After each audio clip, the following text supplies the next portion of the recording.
Yo, what's up guys? My name's Hacky, and in this video we're gonna look at the coolest looking futuristic cars in GTA Online. Some of these can fly, or some of these are just based off a design that looks like it's from like 2050 or 2100. First one being kind of an obvious one, which is the Deluxo. Now the Deluxo can fly easily, and if you ask me, I think it's one of the best alternatives to the Oppressor. It's pretty easy to maneuver around. While you're driving on the road, you could just press A or X on PlayStation, and then you go into hover mode, and you could just point your vehicle upwards and start flying wherever you want on the map. Now it's not very fast while flying, don't expect it to go at crazy speeds or anything. It doesn't have a boost or anything either, but I mean, at least you can fly with it. That's already a huge plus. And what makes it even better is that it has homing missiles on it equipped as well, and the tracking on those missiles are very good. It's definitely got better tracking than on the Oppressor, which basically means the missiles that you fire with it are just going to be more accurate and have a higher chance of actually hitting whatever you're locking onto. And something that you can't do with a lot of other vehicles is, because the hover mode is pretty steady and the roof of the car is pretty flat, what you can do is just have a friend standing on top of the car and try to balance him while you're going up high in the air, and then maybe you could just have a friend using weapons while you're like 100 feet in the air or something. That could be a fun challenge to try with friends. Next one is a way less obvious one than the Deluxo. It is going to be the Free Crawler. Now, not many people are familiar with this vehicle at all, and also it's obviously a very different vehicle than the Deluxo. I mean, it can't fly, it's a land vehicle. I believe it's in the off-road class, or actually I think it is considered an SUV. I thought it was in the off-road class for a sec, but the Free Crawler definitely doesn't look like your ordinary modern SUV nowadays. That's because it's the closest thing we have to a Cybertruck in GTA Online, and a Cybertruck is meant to be like all futuristic. I see it being kind of similar to the Tesla Cybertruck that Elon Musk has been talking about for a while, and it is kind of like that. I want to say it's one of the most unique looking vehicles we have in the game, and no one really talks about it. It's based off a different type of SUV that's not very common, so I guess Cybertruck is more well known. I think it's got a very cool look to it. It's very different, as we said. Now, besides the looks of it, definitely the best part about it is the customization. It's got some very good ones. Livery options are great. You have some cool exhausts. You can really customize this car many different ways. For a relatively cheap price of 600k, it might actually be worth it to buy, but if you want to use it for races,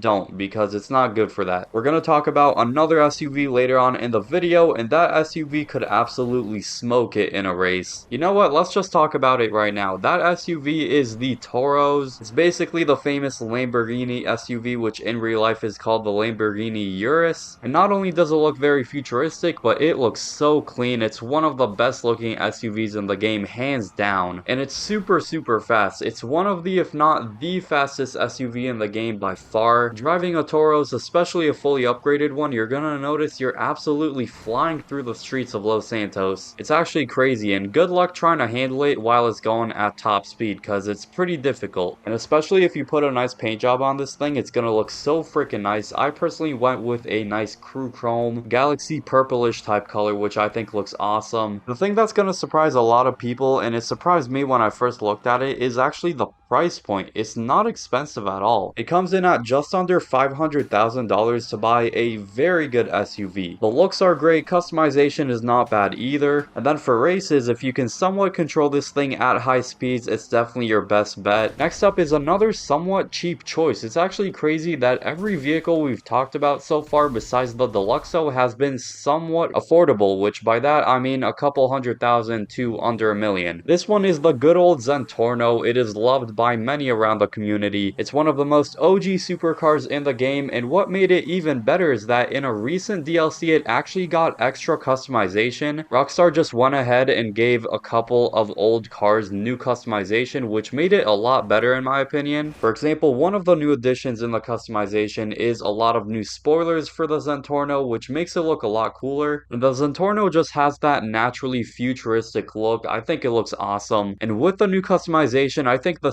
$725,000 price tag is actually pretty worth it. I've said it in previous videos that the Zentorno is a great option, especially for beginners to buy a first car or like a first supercar. There's honestly so many good things to say about this car. The price point, the customization, it's decent in races. The Zentorno overall, huge W, highly recommend it. Alright, we've had some fun with some affordable vehicles. Now ultimately we have to go back to some more expensive options because futuristic often means a big price tag. So next is going to be an off-road vehicle that came out pretty recently, which is the Jogger. Now this is an absolutely fantastic vehicle. It's kind of odd when you think about it that they made an off-road vehicle look super futuristic, but I think it looks cool. Just like with the Free Crawler, it's one of the most unique looking vehicles in the game. Out of the Criminal Enterprises DLC, there were so many good cars that came out from that DLC, but the Jogger might top all of them. It is such a good performing off-road vehicle, and the customization is awesome too. You can customize the style of the doors, great exhaust options, spoilers, and much more. When you take this thing into Los Santos Customs, you might be blown away by the amount of customization and the unique options it's got too. Everything about the Jogger is awesome, maybe besides the price tag of it, which is going to be pretty steep for some people. Its buy it now price is $1,870,000, and it also has a trade price of about $1.4 million, which is not that bad actually. If you unlock the trade price, $1.4 million is actually kind of worth it if you ask me. At least it's not something ridiculous like some other vehicles in the game, which are way overpriced at like $2.5, $3+ million bucks. Overall, the Jogger is the definition of a top tier off-road vehicle. Now we're gonna get back to a vehicle with some special abilities like we talked about with the Deluxo. This next vehicle can technically fly, but in a very different way than the Deluxo. It doesn't have any hover mode or anything. This vehicle is the Scramjet. Now obviously the Scramjet doesn't have the hover mode as we said, but what it does have is the jumping ability. So if you press down on the left stick on controller, you jump up pretty high in the air, and then what you can do with it is point your vehicle upwards and then press A or X on PlayStation to boost up into the air really far up. The hopping ability along with the boost ability just makes it a really cool hybrid. So yeah, you can technically say that it can't infinitely fly like the Deluxo, but it can go really high up in the air and technically fly that way, although you're basically just boosting up really high. Then we have the Torero XL, which is a recently released supercar. My favorite feature with this car has to be the pop-up headlights. Basically, if you press right on the D-pad on controller, you can basically open up like little bay doors almost of the headlights. It's really cool. I like the sleek animation it's got to it too. You can also make the back engine visible with like a little window to it. Another nice looking futuristic supercar. Now the next one is going to be the Ignis. For people on next gen, you have another version of this car, which is the weaponized Ignis. Now this one's pretty expensive, but it's yet another great and futuristic looking car. For next gen people, if you get the weaponized version of it, you can even put HSW upgrades on it, which makes it even faster and have just better performance overall. And for the regular version, it's still a good performing supercar. At this point, I'm not sure which is in the HSW class and which is in the supers class. I don't know. The different versions of it make it a little confusing. Then for the honorable mentions, we have the Oppressor Mark II, which is a pretty obvious one. Even after the nerf it got in 2022, it's still such a good vehicle and very futuristic, obviously. Then we have the Raiden, which is based off the Tesla Model S, I believe. So it's a Tesla. It's pretty futuristic already. The Thruster, which is a bit expensive, but it's the GTA Online jetpack. It is stored inside of the facility. It's the only actual jetpack we have in the game, so it is pretty futuristic. The Tesseract supercar, and finally the X80 Proto. Let me know down below in the comments if there's any vehicles you think I missed that look really futuristic in the game. And click the video on screen now if you want to see the best Amani Tech cars you should buy in GTA Online.